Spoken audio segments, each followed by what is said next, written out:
We'll be looking at grade 4, module 2. I'm just going to give you kind of an overview of what I see when I pop in here. So this is talking about extreme settings. The first thing I notice is that this home is in an extreme setting. This is a Lloyd Wright home. This is what he's famous for. But this is kind of an overview of what our students are going to probably be coming encounter with. The way that I know that is going to this module overview. So I can see kind of what's going on as we scroll down, but I'm going to start with the module summary, and it talks about what makes an extreme environment. Students are going to explore answers to these questions as they develop an understanding of the relationship between nature and humans.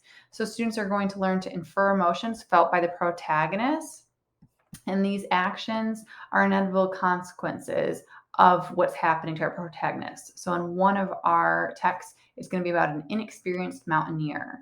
Students will have to build knowledge about the effects of perseverance and grit and what those have on success. So starting to learn what students are going to be reading, what these texts are going to look like, and they're going to see it in various different forms.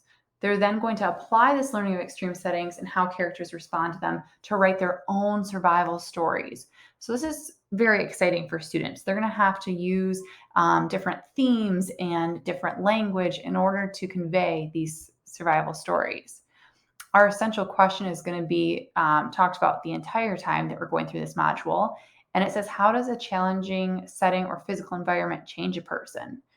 Many of us, all of us might have an example of that. Students might want to share that at the beginning, but as they get into these texts, they're going to more easily be able to communicate those ideas. Out of the suggested student understandings, something that was powerful was how mountains and big woods have unique characteristics that make them a challenging place to live. Our students might not live in the woods or big mountains, so it's going to be interesting reading about those and learning why those might be challenging places to live. We're going to learn about characters' attitudes and actions, and then also how they overcome challenges. Here's a list of the texts that we're going to read. Of course, our goals.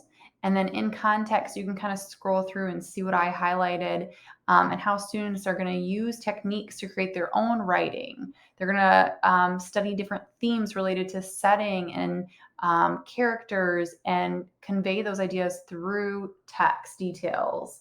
They're also going to have figurative language and explosive moments to make a story come alive for their readers.